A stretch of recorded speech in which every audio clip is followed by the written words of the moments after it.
What's up, guys? My name is Daylie, and I am the 7th grade girls small group leader, and I'm super excited to be hanging out with you guys tonight.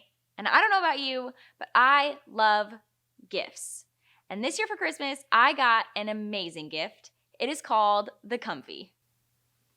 It's really hot in here, though. I really want to put it on.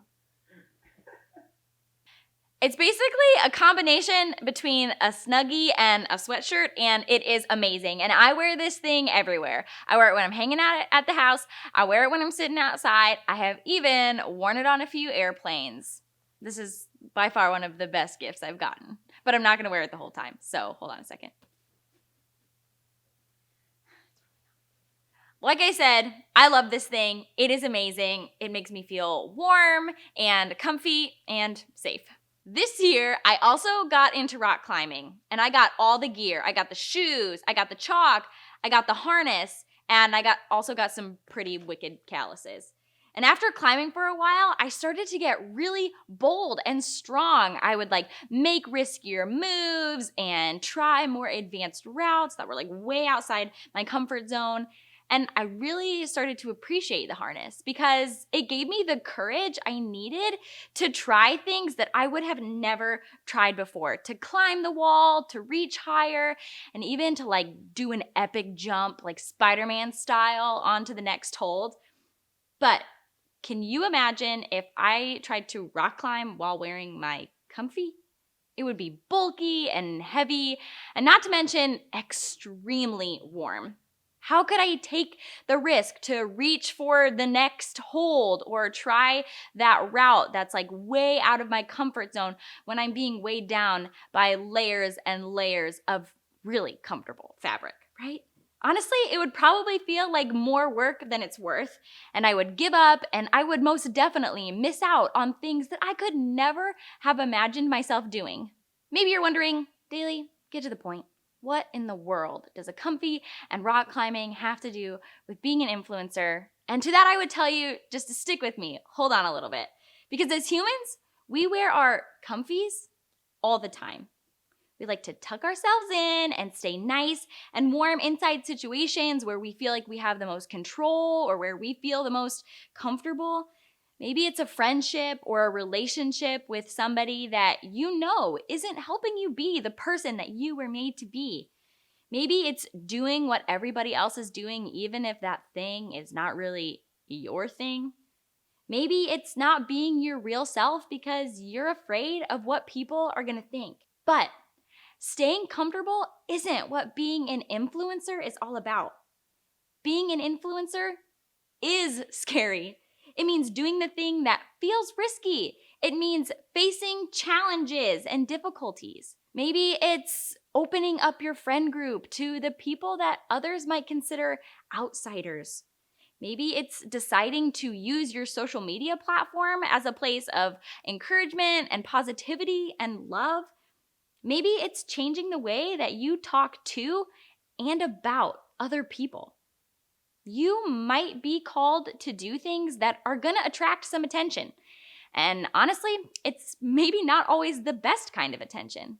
Most of us want to take risks. We want to step into the harness and scale the wall and make that epic leap to the next hold. We want to step into the risky and the exciting calling that God has for us. But we get too scared to take off the nice warm Comfy. So ultimately, the comfortable wins out over our calling. A friend of mine told me this story about this kid who used to go to his church. And one time he came to the winter camp that his church was putting on.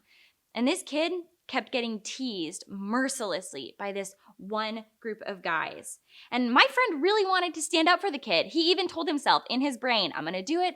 The next time that they pick on this kid, I'm going to stand up and I am going to say something.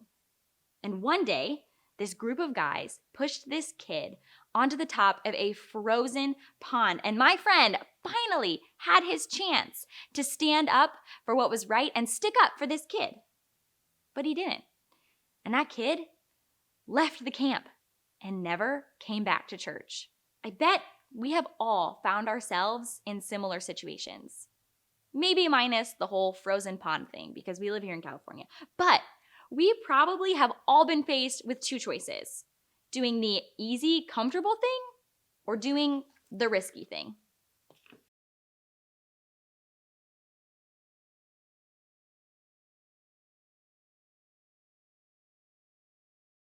So, how do we move out of the comfortable and into our calling?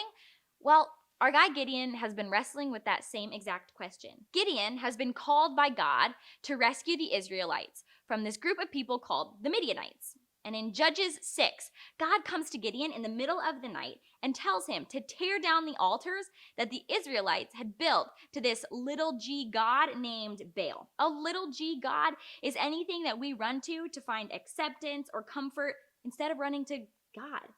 And you might not have any altars, but I bet you have some comfies. So tearing down these altars was kind of a big deal, and Gideon was freaked out. He wanted to obey God, but he didn't want to get on anyone's bad side, and doing this was definitely going to put him there. So Gideon had a choice. He could stay wrapped up inside of his metaphorical comfy, or he could throw that thing off, step inside the harness, and make the risky decision that God was asking him to make. Well, Gideon chooses to split the difference.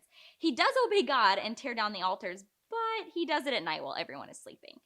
And when everyone wakes up the next morning, they are furious. Here's what the Bible has to say. It says, "In the morning, when the people of the town got up, there was Baal's altar demolished, with the Asherah pole beside it cut down, and the second bull sacrificed on the newly built altar." They asked each other, "Who did this?" When they carefully investigated, they were told Gideon, son of Joash, did it. And the people of the town demanded of Joash, "Bring out your son. He must die, because he has broken down Baal's altar and cut down the Asherah pole beside it." I mean, can you imagine how Gideon feels right now? I can just picture him being like, "Thanks, God, I obey you, and now everyone is going to kill me. So much for your mighty warrior thing. There's nothing I can do when I'm dead." But remember a couple weeks ago when God called Gideon to do something epic and rescue his people. God called Gideon to throw off his comfy and scale the impossible wall. And God reminded Gideon that when he called him to take that risk, it wouldn't be without support. God would be holding him up the whole time.